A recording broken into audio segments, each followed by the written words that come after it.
কখনো কি গার্লফ্রেন্ড ছিল বা এখন কি আছে? এখন নাই খোদার কসম এখন নাই, বাট ছিল তো অবশ্যই ছিল। টিনেজ লাইফ মনে করেন ভাই, ক্লাস যখন 10-এ পড়ি, 9-10-এ, তখন আসলে ছিল একজন। তো দুর্ভাগ্যবশত চাইছিলাম যে অনেক বছর কন্টিনিউ। না না না না না, পছন্দটা কিভাবে হয়েছিল?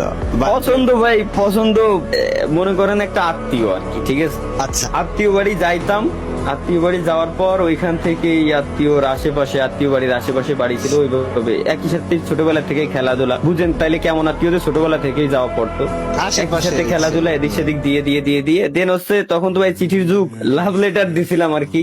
ফার্স্ট লাভ লেটার কি গেভিং তালা দিয়েছিল? আমি দিয়েছিলাম।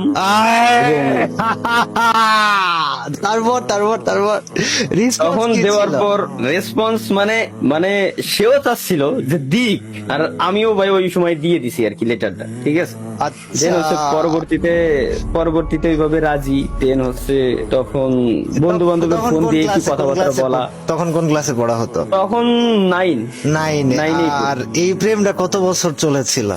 এইটা চলছিল কত বছর সেটা বলতেছি, বাট চয়েস ছিল, পছন্দ ছিল অনেক আগে থেকে, ওইভাবে কথাবার্তা হয়েছে, বাট লেটার দিছি 9-এ। বাট এটা ছিল হচ্ছে ক্লাস, আই থিঙ্ক ক্লাস 7 থেকে, হ্যাঁ 7 থেকে শুরু। দেন হচ্ছে ক্লাস 9-এ গিয়ে দেন লেটার দেওয়া। দেন ওইভাবে করেই আমার ইঞ্জিনিয়ারিং এর সেকেন্ড ইয়ার বললে বুঝবেন আর কি, 4th সেমিস্টার পর্যন্ত ওই যে ওই সিচুয়েশনটাও তখন আমার চলতেছিল। তারপরেও ওটা ছিল। সময়টা জীবনে যখন আসে তখন কি ছিল? হ্যাঁ না, তখন তার বিয়ে হয়ে যায় আর কি, খারাপ সময়টাতে। তাহলে কি আমরা এটা বলতে পারি যে গেমিং তালহার প্রেমটা আসলে ছাড়াছাড়ি হয়নি, সিচুয়েশন তাকে কেড়ে নিয়েছে? সিচুয়েশন কেড়ে নিয়েছে। আমি তার বলছিলাম যে তুমি আমার 2023 সাল পর্যন্ত সময় দাও, যদি কোনো কিছু না করতে পারি আজীবন দোষারোপ করে যাবা, কিন্তু শুনে নাই ভাই, যা গেছে ও নিয়ে এখন আর ভেবে চিন্তে লাভ নাই।